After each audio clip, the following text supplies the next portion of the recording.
A Sino-US military dialogue that coincided with a defense budget increase this month reveal a key piece of President Joe Biden's China policy. Talk and prepare to fight all at once. Analysts believe. The U.S. Senate voted Wednesday for a version of the National Defense Authorization Act, NDAA, that authorizes $770 billion in defense spending, $25 billion more than Biden requested, and including $7.1 billion for the Pacific Deterrence Initiative aimed at checking Chinese expansion. And from Tuesday through Thursday, representatives from U.S. Indo-Pacific Command, Navy and Air Force met virtually with counterparts from the Chinese People's Liberation Army's Navy and Air Force for talks on staying safe in Asia's contested waterways.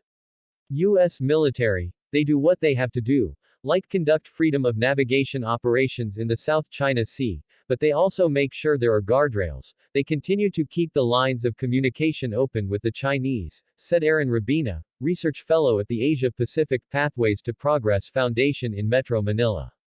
Washington increased in 2019 the number of warship passages through the South China Sea to 10 per year, a number that it repeated in 2020. U.S. officials describe the passages as freedom of navigation operations.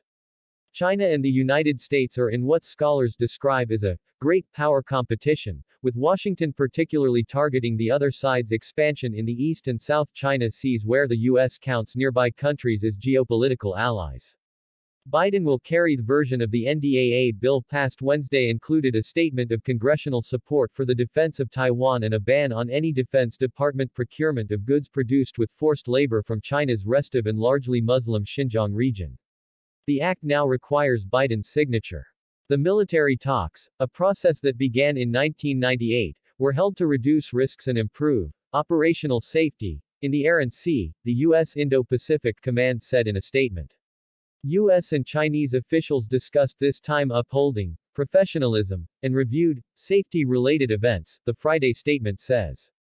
China calls the 3.5 million square kilometer resource-rich South China Sea its own, clashing with the claims of militarily weaker Brunei, Malaysia, the Philippines, Taiwan and Vietnam.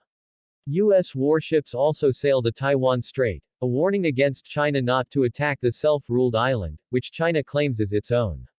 Biden indicated that talks are part of his policy in mid-November by taking part in his first voice-to-voice chat with Chinese President Xi Jinping after a senior-level dialogue broke down in the later part of ex-President Donald Trump's term. Analysts considered that event a groundbreaker that could slowly lead to talks on headier issues that have hobbled Sino-US ties since 2017 over trade, consular affairs and geopolitical differences.